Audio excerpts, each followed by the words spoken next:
Hi everyone. So I took a look at my first two blogs and I see that I'm speaking a little fast, so I think I'm going to slow it down a notch, and we're going to talk today about cruising. So when you think about cruising, if someone says to me, I'd like to go on a cruise, there are so many things to think about when you want to go on a cruise. Really there's 4 different kinds of cruising. So you've got the contemporary cruise lines, things like Norwegian Cruise Line, Royal Caribbean, Carnival.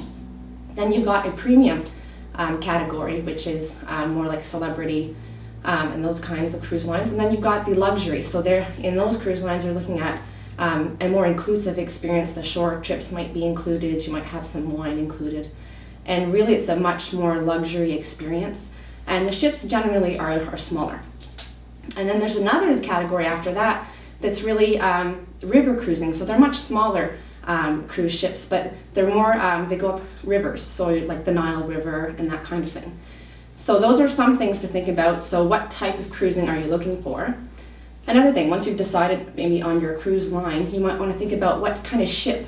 So within each cruise line there's a number of ships, and not all ships are created equal. So you really want to do your research and decide what kind of ship might fit you best. So are you looking to party? Are you looking for the nightlife?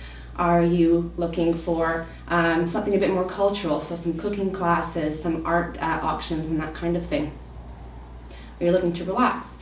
So that's important to know. Some of the cruise ships, for example, I'm going on a cruise in May on the Allure of the Seas. The Allure of the Seas is the biggest ship in the industry right now. It has 7 neighborhoods. It has a central park with real grass.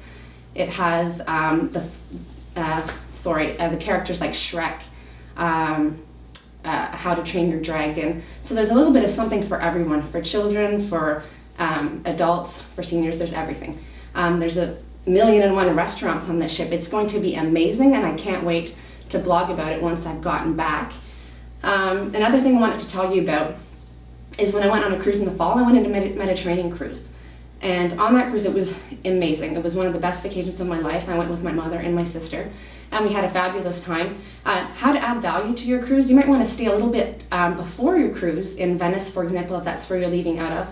And when you get back, you may want to plan some other trips around after your cruise. Another important tip, I'm speaking fast again, slow down.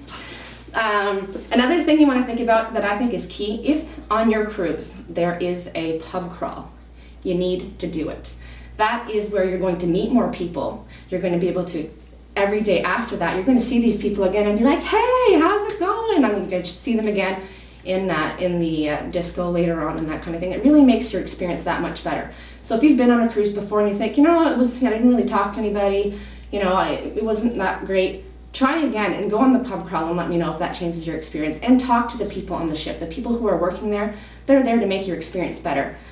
When you have the guy coming up to you and he knows your name and he says your name every day, hi Cindy, how's it going? That makes you feel special. So be sure to talk to those people that are working on the ship, that are there to make your experience that much better, and it will definitely make a difference.